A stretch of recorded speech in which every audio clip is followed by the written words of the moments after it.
And good morning, good afternoon, wherever you're here from, or if you're just watching the recording, happy whatever day it is to you. Today it's Tuesday, May 9th in my world.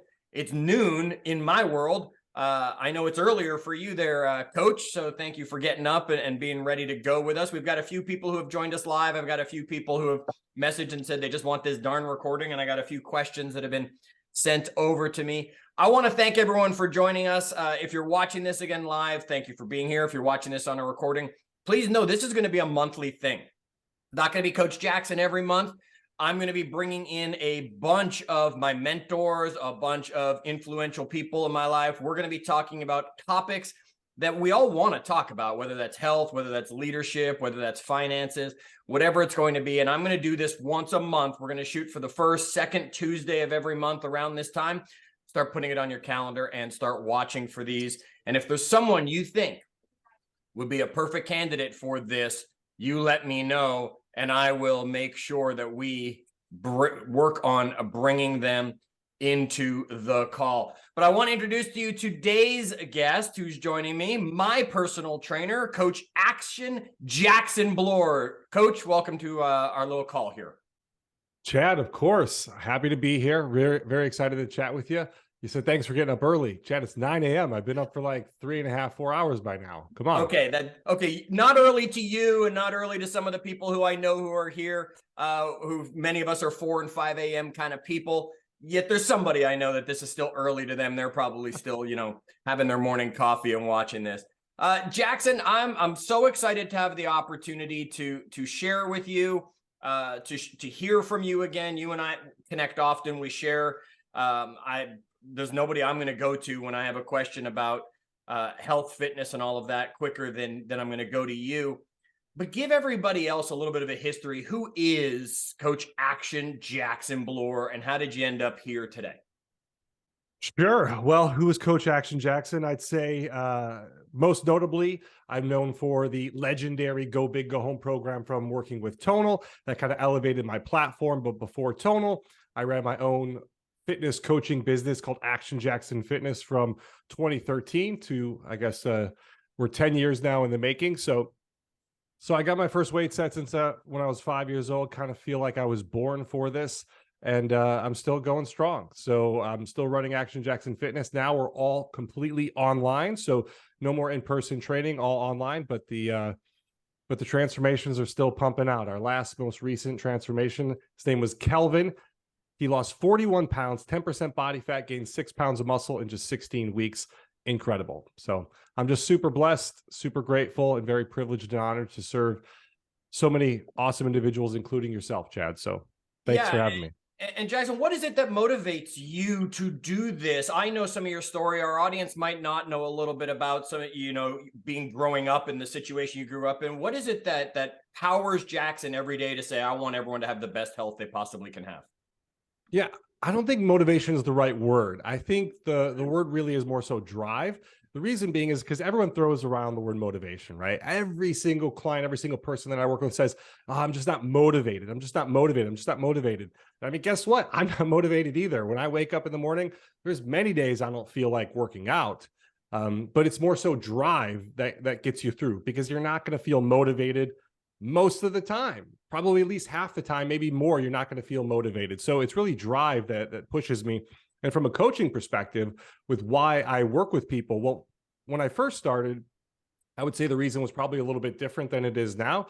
When I first got started, I was transferring from being a software architect. I didn't really like that. I wanted to do something where I had a bit more of an advantage. I wanted to do something that I really enjoyed more, something where the suffering was going to be a little bit more worth it or fulfilling for me. So that's how I first got into coaching and why I first got into it. But one of the reasons why that I'm just so, I guess, passionate, if you will, or so excited about health and fitness is because I had two different perspectives growing up. I had my mom on one perspective, who she used to joke that she hated to sweat, and she just, classic Midwest, did not eat healthy, didn't exercise, didn't do any of those things. And while I love my mother to death, and she's just, an incredible, amazing person in so many ways, the health, the fitness aspect was not there. And on the flip side of that, my dad gave me my first weight set when I was 5 years old. and I would witness him strength training, working out in our basement, multiple days per week. And from 5 on, I'd be down there with him, kind of going through the motions, kind of doing my thing and trying to be kind of big and strong like my dad. So I had these two kind of very paradoxical, completely opposite perspectives or, views growing up on health and fitness. And I saw, my mom go down one path and she's no longer with us. She passed away actually 2 years ago next week. It'll be 2-year anniversary next week.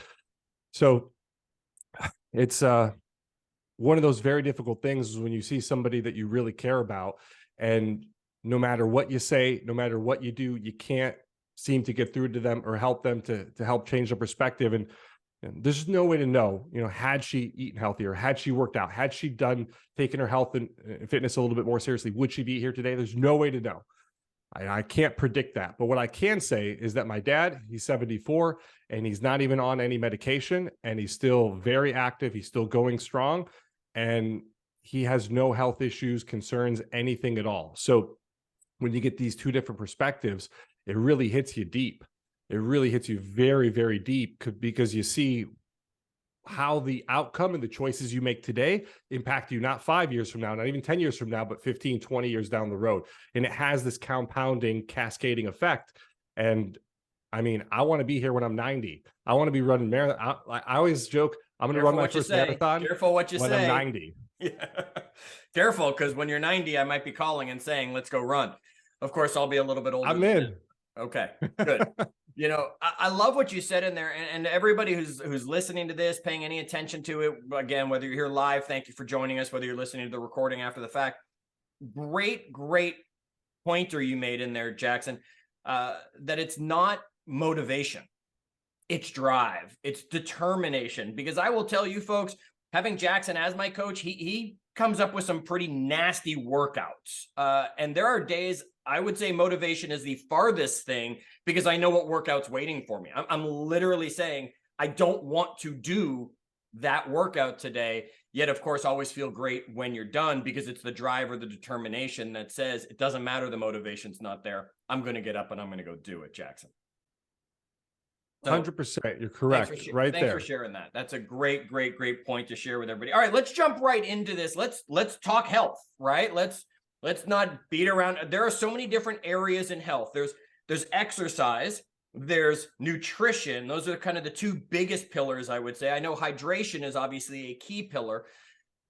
If anybody listening to this call is not the fittest person, right? There are some people, and I can see some of them here. There's some of my friends who have joined us today that are absolutely extremely fit people. But if there are some people on this who maybe, Jackson, are not yet in that, where do they start?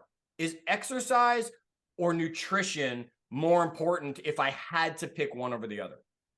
It kind of depends on your goals, right? So what I like to tell people is that if you want, excuse me, if you want to be healthier, right? If you want to improve your blood panels and your blood markers and you want to just be healthy, you want to be strong and you want to be a little bit more fit, then absolutely exercise is going to be the thing that you want to start, specifically strength training. And strength training, honestly, it is the most incredible, most powerful form of exercise that you can possibly do. It's going to have the most compounding benefits. A lot of people think, oh, if I want to lose weight, let me do cardio. But it's like, actually, no, you want to do strength training if you want to lose weight. And you, my friend, I get this all the time. People are like, I want to get better at running. And I'm like, let's do some strength training. And like, what? Why wouldn't we run if we want to get better at running? Nope. Strength training is going to be the key. So strength training will absolutely make you healthier, stronger, more fit, have a better, long-term life. But a lot of people who come to me, what do they do when they want to lose weight? So if you want to lose weight, then it's usually a combination of not just strength training, but then also, of course, diet that needs to play a key factor. And diet is absolutely important. But again, if you just want to improve your health, it's going to be strength training. If you want to see the scale move, you want to see your pant size change, if you want to get the six-pack abs, you want to do those things, then it's got to be the combination of the two. And specifically, diet is going to play the biggest factor and role. I'll give you an example. One of my clients, his name's Lawrence. He got a six-pack at 53 years old. He did strength training. And again, strength training is amazing, but he did strength training for 6 straight years, including one of those years fully on tonal. And his body didn't change at all. Now, this is a guy who was already in good shape. Like for most people, they look at him and say, wow, he's in great shape. I would love to look like that. But he wanted to be in the next level shape. He wanted to walk down the beach and look like he should be on Baywatch, that kind of thing. So he wanted the six pack. So then we combined the training with the diet, and then bam, all of a sudden in the first 2 weeks, he's like, I haven't seen my body change like this in the last 6 years. That was just in the first 2 weeks.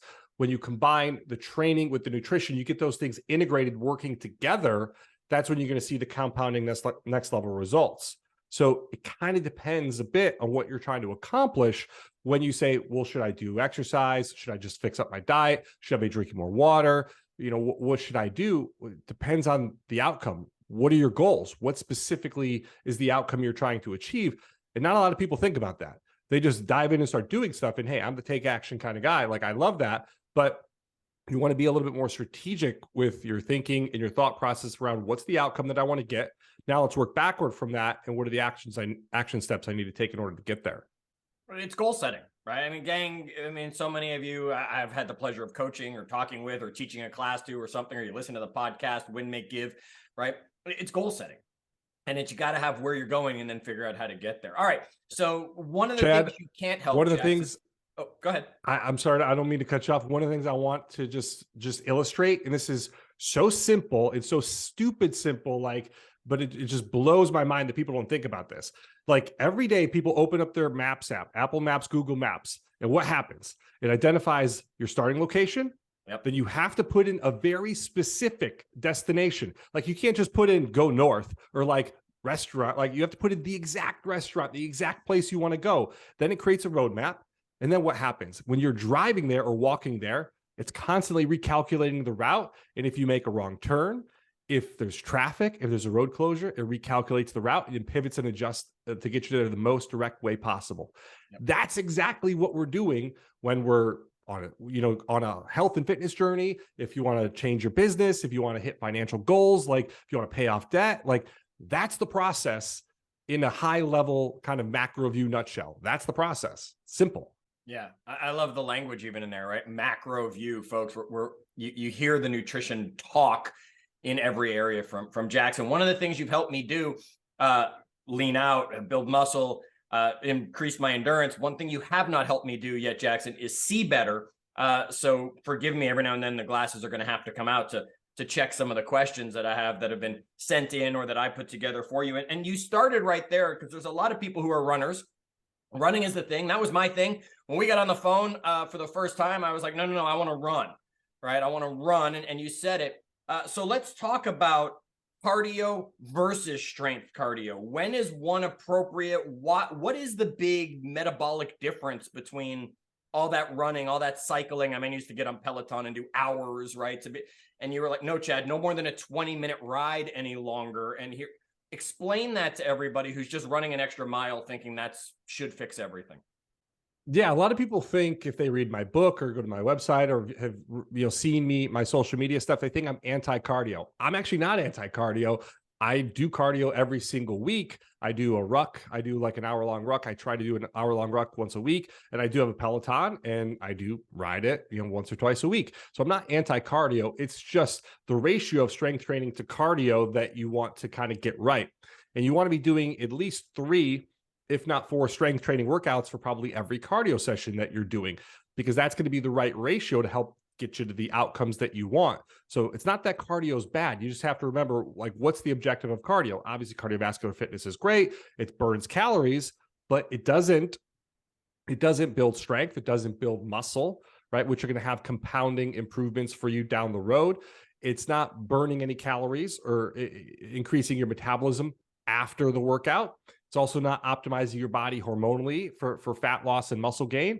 So it's only burning calories directly in that moment. And the other thing is that the more you do cardio, the more efficient your body gets at it. And then you need to do that and then add in more cardio and more cardio and more cardio if you want to continue to lose weight. Whereas with strength training, you get this compounding benefit because you're building muscle. Muscle builds more calories. Muscle obviously is going to make you stronger and then be able to lift more weight. And it has this compounding benefit. So I like to think of strength training as like, that's the compounding interest that's going to just, completely change the whole game for you from a health and fitness perspective, where cardio is a nice add-on. It's a nice kind of, it's the cherry on top. It's the thing that can be beneficial to add in, but it's not the core component of your health and fitness routine. And you mentioned strength training cardio. Well, that's a particular type of training that I like to do with my clients. I've read about this in my book. It's called metabolic resistance training. That's a kind of a fancy word. I like to call it strength training cardio because it makes more sense to people. So what we do is we pick very specific kind of compound, complex strength training movements, and then we use them in a circuit fashion with very, very short rest periods. And then we might integrate, a burpee or a jumping jack or something in there just to keep the heart rate up a little bit. But by doing something like that, whether it's 3-4 exercises in a row, think overhead press, deadlift, bent over row, and then maybe something like a bicep curl or a burpee. What that's going to do is that's going to help you build strength. It's going to help you build muscle, but it's also going to give you all those benefits of cardio, getting your heart rate elevated to burn calories in the moment and burn as many calories as you can during that session, with all the compounding benefits of strength training cardio, or I'm sorry, with the compounding benefits of strength training. So it's like the best of both worlds there. So you're not talking power lifting for people listening to this saying, but I don't want to walk around like some of those big, guys who don't have a neck anymore or anything like that. This strength cardio, as you taught us, as it is going to help keep the metabolism burning, and it's going to be bringing you that, and you're going to still sweat as much as you'd sweat on any Peloton ride out there. 100%. I mean, you've seen it in our Facebook group for our private clients. People are wringing out their shirts after their workouts. But one of the funniest things that I hear people say is like, it's a 45-year-old guy I'll be on the phone with, on a sales call, and he'll be like, "Hey, Jackson, like, just to be clear, I don't want to look like a bodybuilder." And I mean, it's like, I think that time has passed. Like, it's much harder to look like a bodybuilder than you think. Like, adding on significant amounts of muscle mass, 10, 15 pounds, that's extraordinarily difficult and challenging, and that's a very long-term kind of goal and perspective. Average client that works with us loses around 18 pounds, loses 4% body fat, gains 1.5 pounds of muscle in 16 weeks. That's very reasonable to gain that much in that time frame. But adding on massive amounts, copious amounts of muscle in a very short period of time is extremely hard, if not impossible. Obviously, as you get to a certain age, but also without some sort of exogenous hormones or something else, special supplements, if you will. But the key there is the strength training. It's not going to bulk you up. It's not going to make you huge, especially for the women who are out there who say, "Oh my God, I don't want to get big and bulky like those CrossFit women or something." You're not. It's actually going to make you leaner.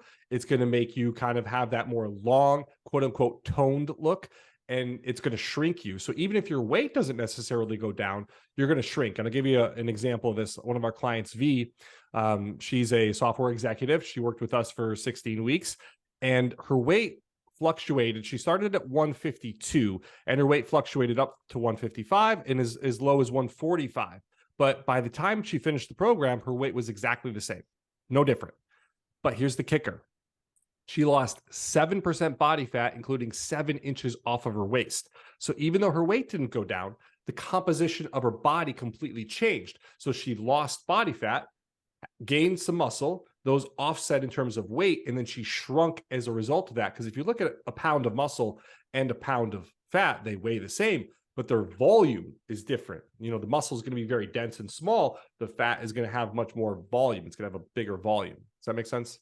Absolutely, it makes sense. And one of the things you make us do during working with you is you put us in a position where we are supposed to measure ourselves on a weekly basis to watch those half inches, quarter inches drop or grow, depending on which part of us we necessarily are looking at and working towards. So it should make a lot tracking of sense. Progress is incredibly valuable, and it's something that most people overlook. So what most people do is they'll go to the gym or they'll work out and they'll do the same things kind of over and over and over again, and they'll look in the mirror to judge their results.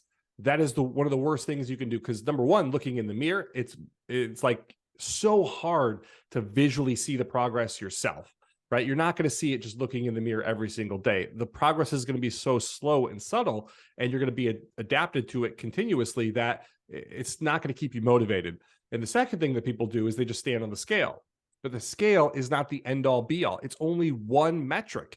It'd be kind of like the analogy I like to give here, Chad, is if I said to you, I got this great real estate investment for you.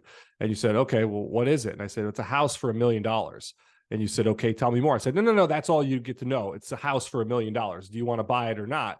And you go, well, I need to know the location. I need to know the square footage. I need to know the lot size. I need to know, there's many other factors that go into that. The school district, all these things.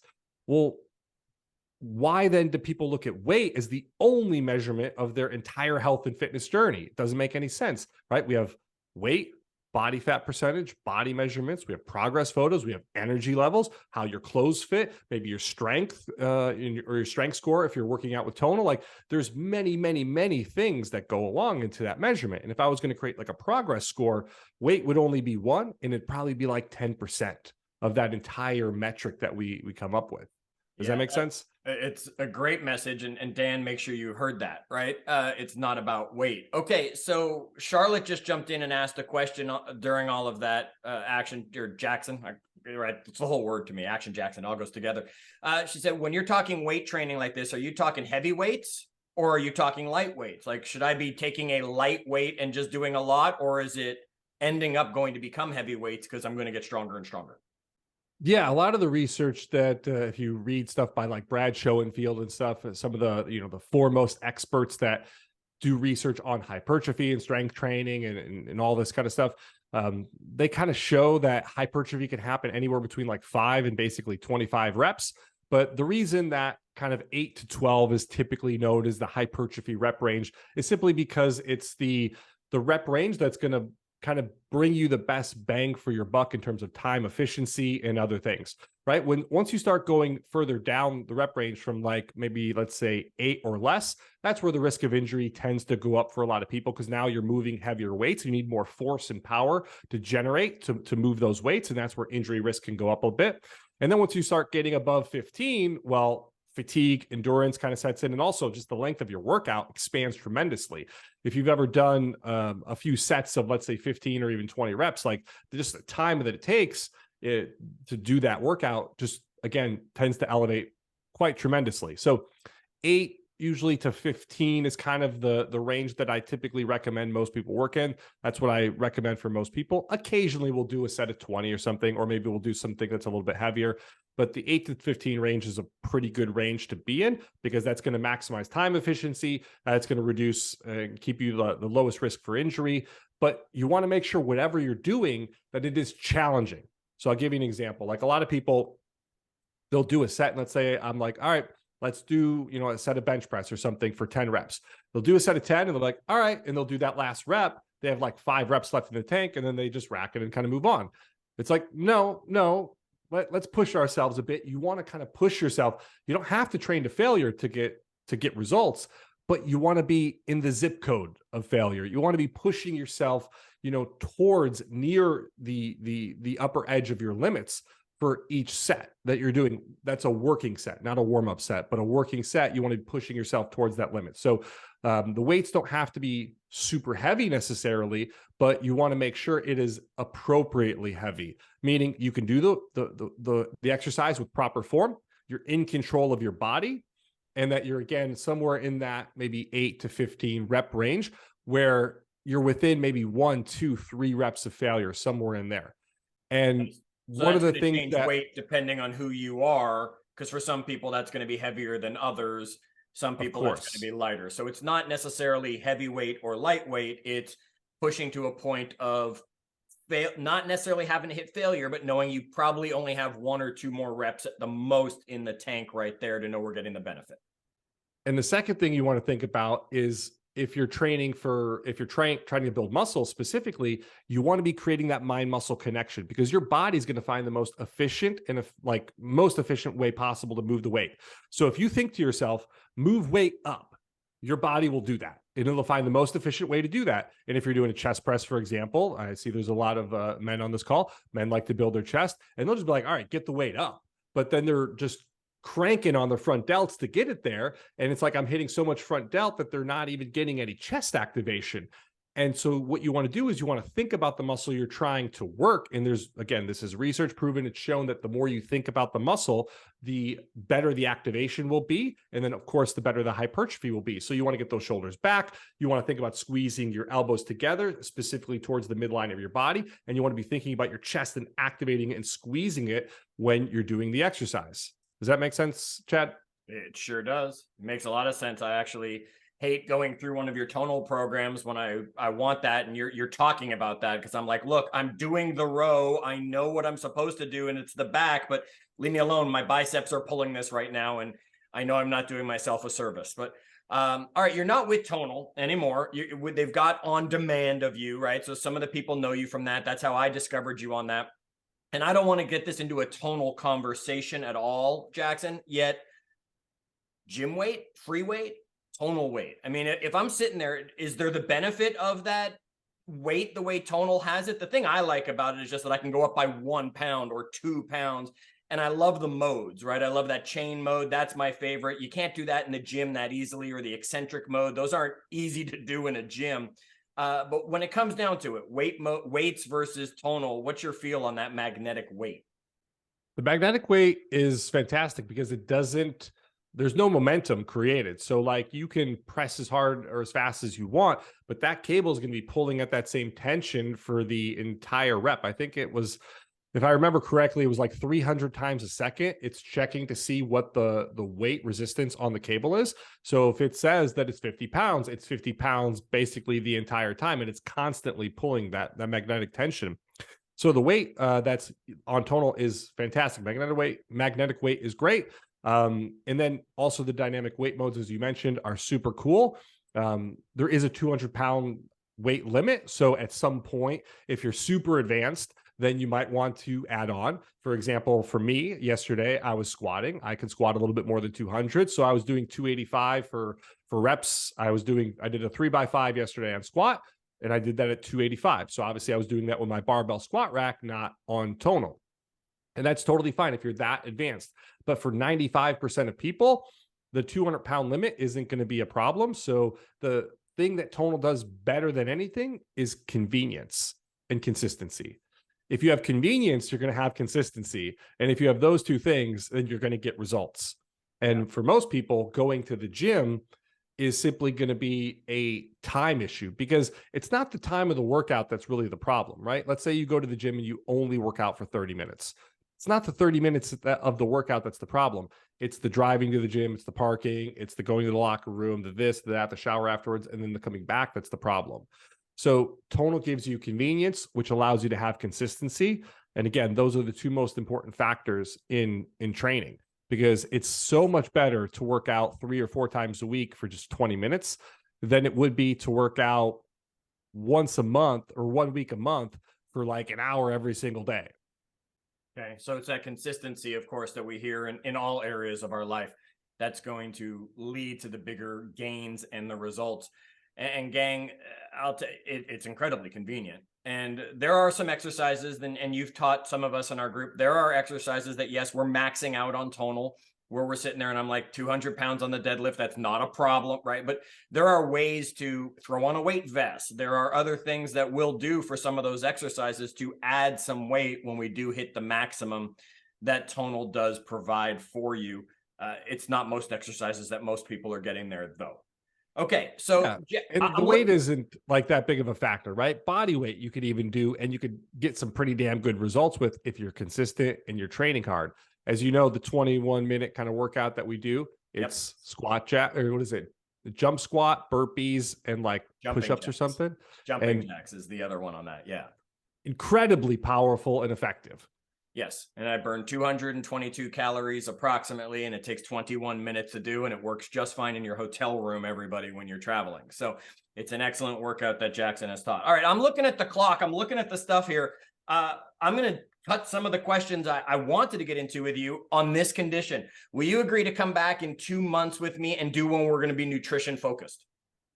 Chad, I'll come back anytime you want, my friend. I love that. Anything for you. So we'll find another time and we'll do nutrition specifically on that call. Let's stay with exercise on this call, since there's such big pillars. So folks, you're going to want to watch for that. If you want to come back and you want to hear Jackson, we're going to get into intermittent fasting. We're going to get into macros. We're going to get into, hydration and all that stuff that so many of us need to incorporate in our lives. No matter what we want, we should have better nutrition for us. So we'll get to that on another one.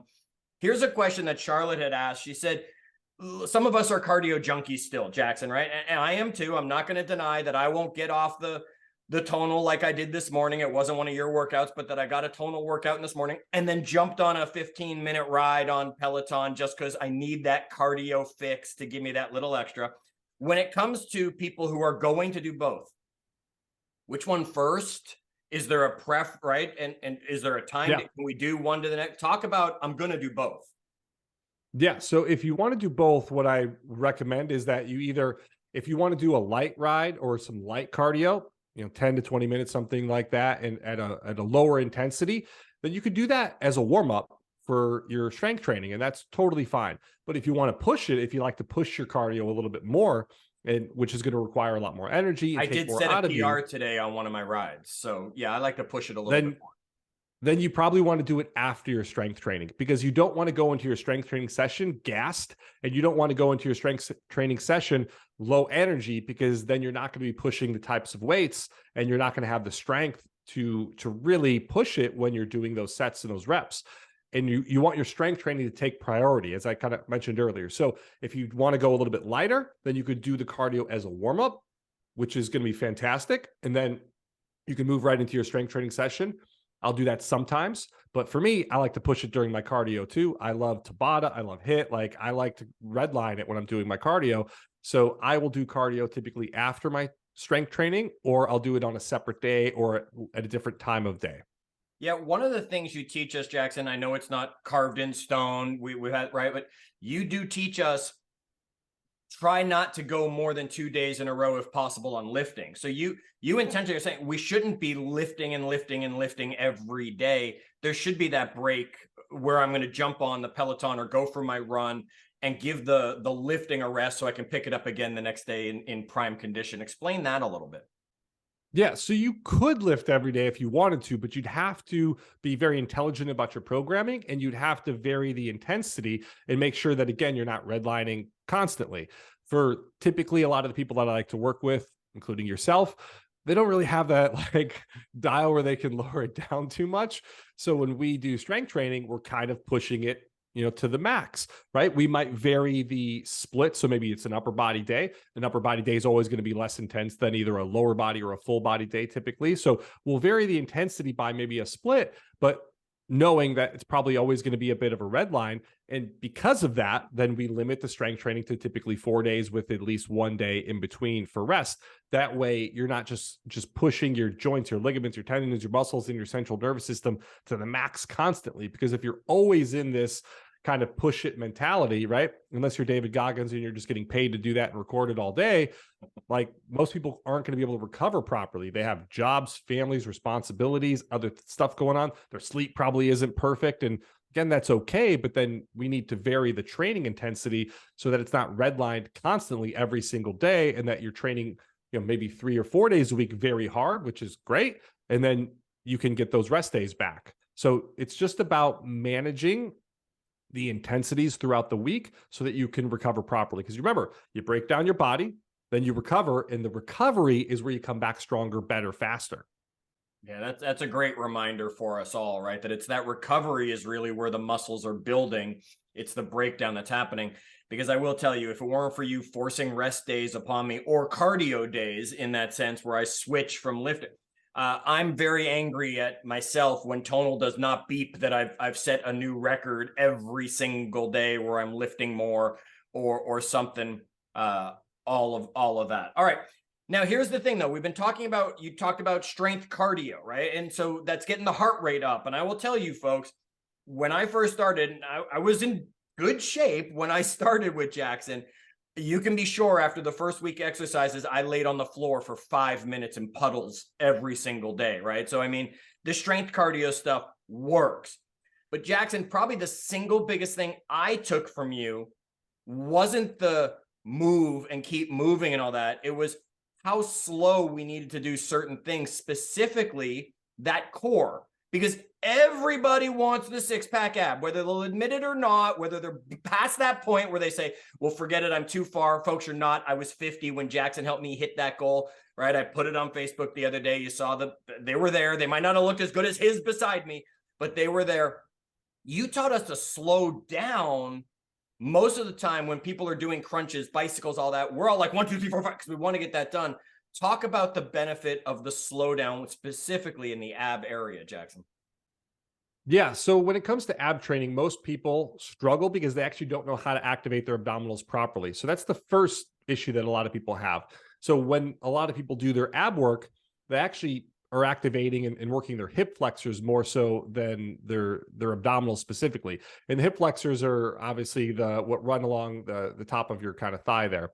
So a lot of people are activating their hip flexors more so than their abs. The second thing most people are doing is they're doing fast, sloppy reps. So the time under tension is almost zero most of the time.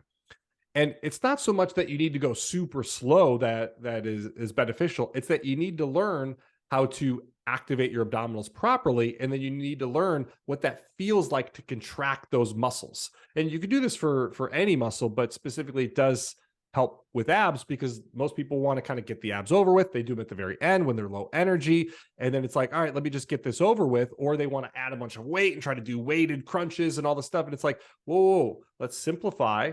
Let's kind of like, let's slow it down. Let's learn how to create that mind muscle connection, feel what it feels like to activate the abdominals. And by going slower and simplifying things, it allows us to just focus on the thing that's going to move the needle the most, which is contracting and then expanding that muscle, right? When you want to build a muscle, you have to lengthen and shorten it. That's what we're doing. We're lengthening and shortening with load. And sometimes that load can be obviously just the force that you're creating from body weight. So by learning how to do that, then you can move to more advanced exercises later with the knowledge and the foundation that I know how to activate my abdominals. I know what that feels like. So now I'm not going to override and then leverage my hip flexors or do something else or just kind of like use momentum or crank on my neck in order to get the rep done. So by slowing down, it just simplifies, allows you to kind of feel that. And when people do it for the first time, it's usually incredibly painful. They'll either get cramps in their abdominals or like their abs will be so sore that they're like, holy cow, I can't do anything for like another couple days. Yeah. And the other tip you share that is exhale fully on that crunch, getting all that air out of the way. Absolutely. Boy, I sound like a freaking, I don't know, a train starting if you come by while I'm doing with the, right, and all of that. Why do we need to, I mean, breathing is important. Obviously, we all need to breathe to live. I have trouble breathing sometimes on some of the exercises where trainers are saying, exhale on the contraction. No, that's when I'm taking the air in because my body just won't exhale there. I'm dealing with some asthma stuff. But when it comes to abs, breathing is even more important. Why are we emptying our body of all that air as much? Yeah, well, your lungs kind of they kind of go all the way down, right? The lungs aren't just up here. So if you fully inhale and you're breathing in through your diaphragm, right, it's expanding this kind of area around your abs. And then if you have a bunch of air in there, it's going to be much harder to contract those muscles. So by exhaling that air fully, it allows you to really create that contraction even more. And the first time you do the inhale and the exhale properly, you can kind of feel it, right? You get to a certain point where you crunch and you feel the contraction. And you're like, okay, I'm there. And then you exhale and all of a sudden you get a little bit more distance there. And it's like, whoa, like I didn't think I had that range of motion, but I do. So by exhaling, we just increase the contraction and then we increase the range of motion, which is obviously going to give you better results ultimately. And breathing during all sets, reps, exercises is going to be very important. But sometimes that's breathing, if you're doing a squat or a deadlift, right? It's bracing during the rep and then only breathing during a safe opportunity, maybe when you're at the top of the movement. And with other exercises like a bicep curl, you could breathe throughout the entire movement typically. Yes. So folks, slow down. Right? You're doing the crunches, you're doing the bicycle, whatever, slow down. Okay. You'll see the results. Again, I can only tell you, I know it works because Nita and I went through it, right? We did your full 16-week program and then we kept going, right? We weren't like, we're not done. There's more to do, Jackson. Help us when it comes to it. We're not done here either yet, Jackson. If they want to find out more, if they want to, Coach, you mentioned a book, you mentioned your website. So give it a plug for everybody here if they want to check out more about Action Jackson and connect with you. Sure. My book is called 7 Secrets for Chiseled Abs. I know that sounds like a scammy title, but I wrote it during a time when the 4-hour work week and I Will Teach You to Be Rich were like on the top of the New York Times bestseller list. But it's called 7 Secrets for Chiseled Abs.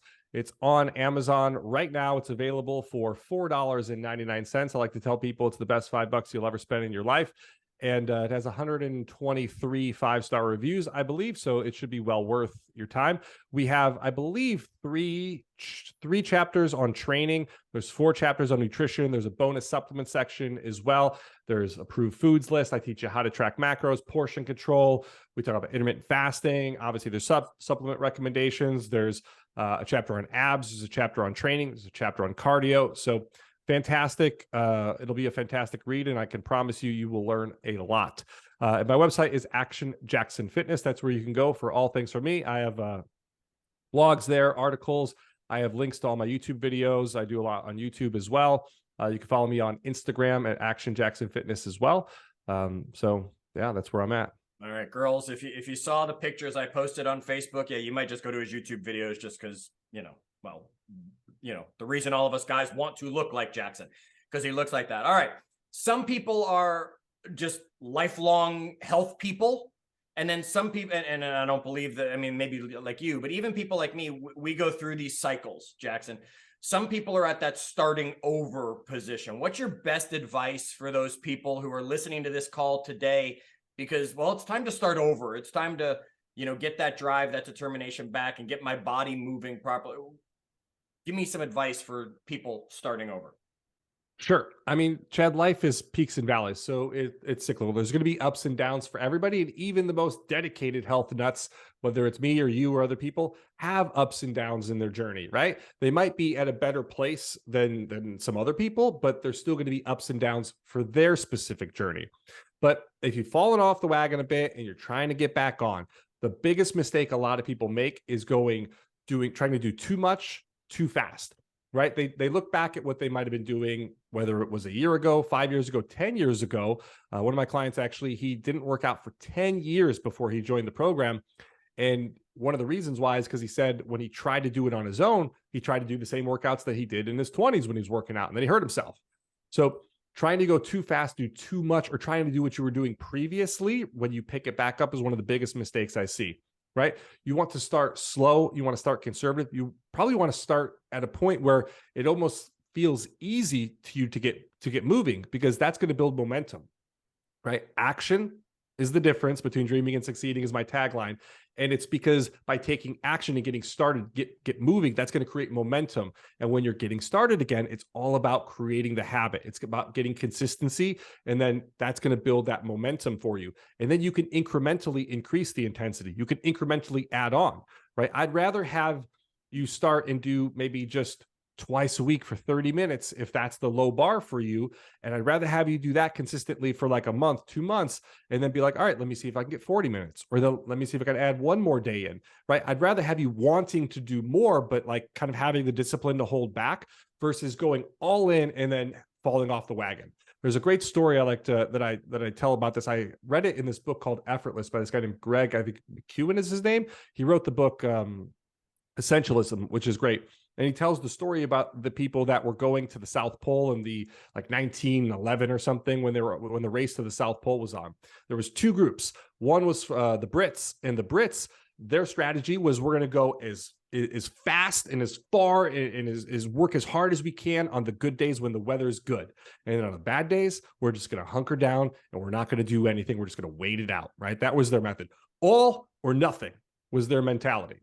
Then the other group, which I think was from either Sweden or Norway, don't quote me on that. I can't remember if it was Sweden or Norway, but their mentality was that we're going to go 3 miles a day, no matter what, good weather, bad weather, anything, 3 miles a day. And on the good days, they had to have the discipline to hold back and not redline it, right? And not go a little further. Even when they could see it in sight, there's the goal right there. We could just go. Nope, we're going to have the discipline. We're going to hold back. And we're just doing 3 miles a day. Well, one of those groups made it there. They obviously, they got there, they planted the flag, and they all made it home successfully. The other group got there late, and many of them died. So the group from Britain who had the all or nothing mentality, the leader, in fact, he died. He didn't make it, and they got there 2 weeks late. So that's the difference between an effortless or a consistent pace that you can manage and maintain versus an all or nothing mentality, which most people have. My tagline or kind of saying in the group when you join our program is progress, not perfection. And the reason is because most people focus on perfection, and it's not a standard you can maintain or even reach. So it doesn't have to be perfect, doesn't have to be all or nothing. Health and fitness is going to have to be something that you're going to have to be okay with it not being perfect. The diet's never going to be perfect. That's okay. The training's never going to be perfect. That's okay. You're going to miss days. You're going to mess up on your diet. You might not count your macros one day. You might cheat or have too much dessert. All okay. It's about just consistently moving forward and just keep doing stuff, right? You just keep doing forward. You keep getting back on track. You keep course correcting. You keep learning lessons. And if you do that, you're going to be massively successful. But when it's all or nothing, you're going to really struggle. So that's what I would say. Start small, start slow, build a consistent pace. You can always add on from there once you get the ball rolling and you build the momentum. Yeah. And I remember you talking about that through the program where you almost, I don't want to say forced us to, but you almost insisted that we had that cheat meal, because we had to have that to keep moving along, because we had to remember that we're never going to be perfect. And then when we have a bad meal, that doesn't mean, oh, you fell off the wagon. That just means it was a thing. Get back to it. And folks, I'll remind you, if for some reason you missed earlier, we're going to do another call with Jackson where we're going to focus on the nutrition, the supplement, the hydration piece of all of this, because I don't want to rush through it. And we told you guys that we were going to be keeping this around this time on the call. I'm going to ask you one more question, Jackson, then we'll bring this to a close.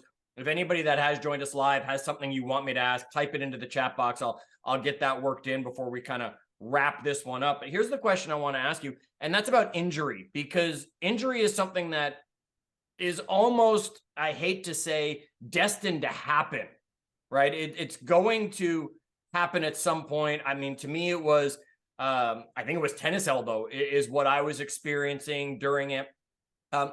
When do we know injury is stop? When do we know injury is push through? And when do we know injury is, okay, you can keep doing things, just don't do that? Absolutely. So, Chad, the one thing I like to think about when it comes to injuries, because sometimes this is a thing that can derail people a lot, is like they're doing well and then they get an injury and then they kind of fall off, is that you're going to have problems no matter what, right? There's going to be problems in your life no matter what. You could either have problems of like diabetes, heart disease, and a lack of movement, or you can, on the flip side, probably have aches and pains and maybe a little overuse injuries and other things that are associated with exercise and kind of pushing yourself. But either way, there's going to be some problems. You have to choose what kind of problems you want to have. So I'd rather have the problems of overuse and other things, because there's going to be problems no matter what. So that's the first thing I like to think about when it comes to these things. The second thing is that I've had people ask me before and they say, Jackson, how do you get back started again after an injury? And my answer is simple. I just don't stop. I never stop. That doesn't mean I work through an injury or I just push through the pain and then I make it worse. It means I just don't stop. I'll give you an example. One of the guys who was in our program, this is exactly how I've done this. When I tore my elbow, like I was working out in the gym the next day, I had my arm in a sling and I was doing like stair stepper, then I was doing legs, I was doing ab stuff. I was doing anything I could that wouldn't obviously impact the elbow. Another guy that went through our program named Wallace, he tore his shoulder at one point and he was doing legs and single arm stuff. It's not stopping that's the key. So you work around the injury. It's recognizing the difference between good pain and bad pain when you're training. Good pain is like my muscles are burning, right? There's a fatigue, or my heart's pounding, which is like pushing me cardiovascular. Those are good pain. Bad pain is like, man, I feel the tendon in my elbow. That doesn't feel good. Or man, that thing, there's an acute pain in my knee when I'm doing lunges. Those are bad pain. When you feel bad pain in your body, here's my strategy for kind of dealing with it. The first thing is reduce the weight. Reduce the weight and see if that helps. That might help and fix it. And it's like, okay, it's just a problem that I'm pushing the weight too heavy. Okay. So first thing, reduce the weight. Second thing, after you reduce the weight, reduce range of motion. If reducing the weight doesn't help, reduce range of motion. Sometimes it could just be a range of motion thing. Maybe you're getting a little too low on the squats, your butt winking or something. That's causing a little pain or tightness in the back. Maybe you're just getting, too low when it comes to chest presses. That's causing a little bit of a pinch in the shoulder, and just reducing the range of motion could be the second thing that could fix an injury or an issue. The third thing, if those two don't work, would be to replace that exercise. So substitute that exercise with a similar movement pattern. For example, if you're doing something like a reverse lunge and that's causing pain in one of your knees, let's say, well, let's try a split squat. Maybe that'll help. Similar movement pattern, but different movement. Maybe that will fix the issue. And then if that doesn't work, then substitute the move completely for something completely different, because there's obviously an issue there that you're going to need to go to a physical therapist or a sports orthopedic or somebody like that to get some treatment for, or to get a diagnosis on, and then substitute completely something different. But the key is, no matter what you do, no matter what the injury is, you just cannot stop. You can't stop training. You have to work around the injury, not through the injury, but around the injury. So if it's this shoulder that's out and you can't do chest presses, great. You could time for back rows, right? Jocko Willink has a saying, good. Time to work your back and your core and your legs. If it's your elbow and you can't do curls, great. What else can you do, right? Abundance mindset. What can I do? Well, I can do a lot of other things. So let's focus on doing some triceps. We're going to do some legs, some abs, or we're going to do maybe some chest presses. Great, cool. But you want to work around the injury there. And then, of course, you always still want to make sure that you go visit somebody that can give you a good diagnosis and a treatment plan for recovering from that injury or that issue. Okay, folks, you want to change your exercise program, you just heard it. Right? You just heard the lessons. You just heard the things. For those of you who are out there who are just running yourself ragged, you just heard what you should be doing. For those of you who are out there who are just lifting like crazy in your power, you just heard what you should be doing. You want to know more? Contact me. Go right to the source, right? actionjacksonfitness.com. You can get through to Jackson that way. Just tell him you were here, right? He'll take good care of you. I promise. He'll know a friend of mine is a friend of his. So he'll take good care of you. And you know what? You got $4.99 sitting around. Go download 7 Secrets for Chiseled Abs, or go order it off Amazon. Jackson Bloore won't be too hard to find. Jackson, I appreciate you taking the time to share with us today. And I'm holding you to it. We don't have the date yet, but a future call in the near future, 2-3 months from now, because I have next month's already lined up, folks. You don't want to miss it. But 2-3 months from now, we'll get you back and we'll talk nutrition with everybody and the other things we didn't get to cover today. Folks, as I said, you can always reach me, Chad Hyams on Facebook. I'm the only one that's me out there. You know how to spell my name. You're going to find me real easy. You can always go to chadhyams.com, emberseminars.com. You'll find me there. We're going to have calls like this once a month. I've got some new ebooks coming out that can be available to you. You're going to want to stay tuned for some more information on the Life Spark program that I'm bringing to each and every one of you. Jackson, on behalf of everybody who either joined us or is listening to this recording, thanks for everything you shared with us today. You're welcome, Chad. I appreciate you having me here. Thanks, everybody. And that's a wrap.